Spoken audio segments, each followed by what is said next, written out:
The shin splints, they can be a real pain in the butt for runners to deal with. So let me talk about what causes them and how to address them. So, shin splints are basically an overuse issue. Most things musculoskeletal are overused in some way, shape, or form. So what are some of the common things that occur that create this overuse? All right, number one, technique, running technique. Number two, volume. A change in volume, either increase running frequency, increase distance, increase something. Three, a deficit. A deficit in either your strength or more commonly, range of motion. Okay, so let's go into technique. So a lot of people just pick up running later in life. They want to lose weight. Maybe they didn't actually have some formal training in running. So what they do is they tend to adopt their walking pattern, sort of that heel striking pattern, into a running pattern. So if you look at it, if you look at the way most people would walk / run, it's going to look something like this, where they're landing on their heel right here. What a runner that's actually had some formal training will know is that this is a little more ideal to be a little more here. So you're kind of landing with your foot, so you're landing on the center of your foot, or even the balls of your feet, and the foot is directly underneath the hips, not out here in front of you. So that's, you can heel strike, it's not a big deal, until it is a big deal. All right, so you can injure your knee, your hamstring, and also the tib anterior. Because, so let me go back to this guy here.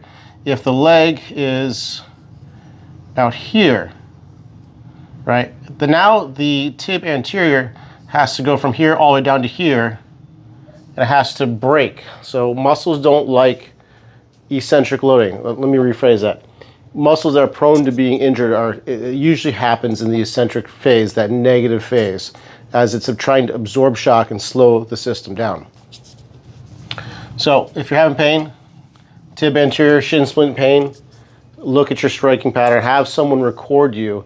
There's a great app called Coach's Eye. I believe it's free, Coach's Eye. You can slow motion yourself and you can really analyze your running technique, okay? Also Cadence, this goes right into technique as well. Cadence, 180 beats per minute.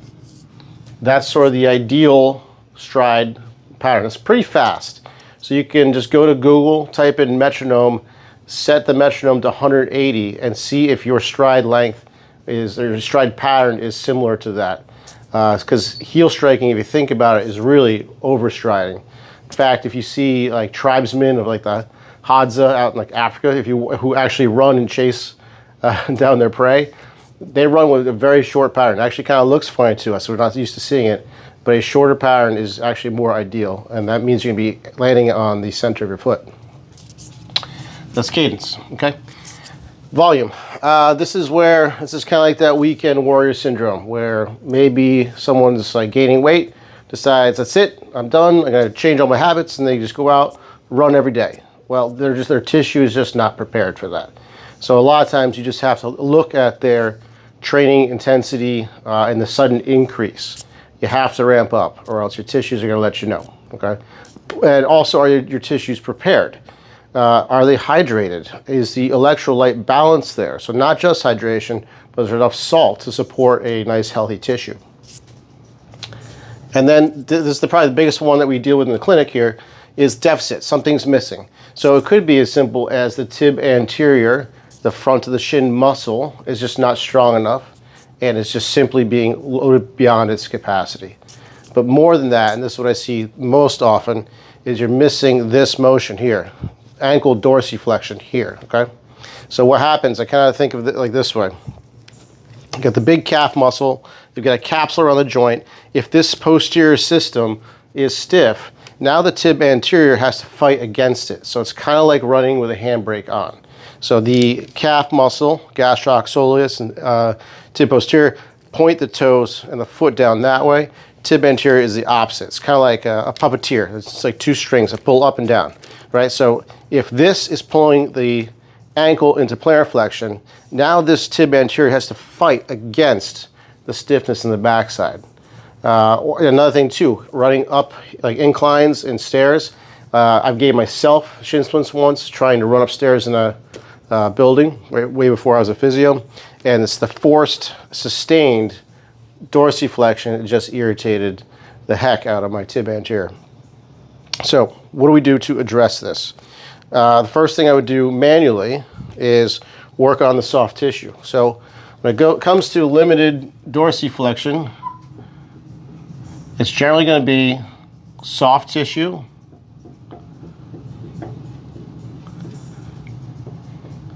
capsule, and then I would even say position. So I'd work on the soft tissue first. You're going to find all kinds of trigger points in most people's calves. I like to scrape it, get my hands on there, cup it. Sometimes the tib posterior, which is just kind of on the other side of the shin, gets involved. Kind of runs in this way and attaches here. Usually find some trigger points there throughout the soleus. All right, so I would do that. I'd scrape it, massage it, cup it. The capsule, so all your joints have kind of a leather sac around them like this, and they notoriously can get stiff, especially the backside here. Okay, so the roll and glide mechanics is as the ankle goes into dorsiflexion, this talus is supposed to be able to roll backwards into the socket. If you're stiff back here, it doesn't do that, and you kind of sometimes you'll get like this anterior ankle impingement where the talus just abuts against the bone right here. So I like to do this type of mobilization for the capsule. So it's a capsule stretch. I get my hand right on the heel, get the meaty arm right here. I'll stabilize this joint here, and I just glide it back and forth. I can get, this is easy work on me. I can get a lot of depth into the ankle. I'll spend a few minutes doing this, sometimes up to 5 minutes doing that. And I'm pushing this way to encourage some of that posterior glide that the talus is supposed to have. Now the position, this kind of comes right into this same picture. You'll see a lot of people whose feet pronate, so they're kind of turned in this way. And that's a problem here. So this is called the ankle mortise. This is where your tib and fibula meet. And this is the way the model is pretty ideal. Sometimes when you're pronated, this is going to angle the talus as well. And then it's kind of like trying to walk through a door frame, but you're running into the frame here. So when I'm doing these mobilizations, again, stabilizing here, grabbing here, and I'll first kind of rock, this is a fused model, but in a regular person, you can rock the ankle back and forth and feel where there's more freedom of movement and try to center that talus right through the mortise.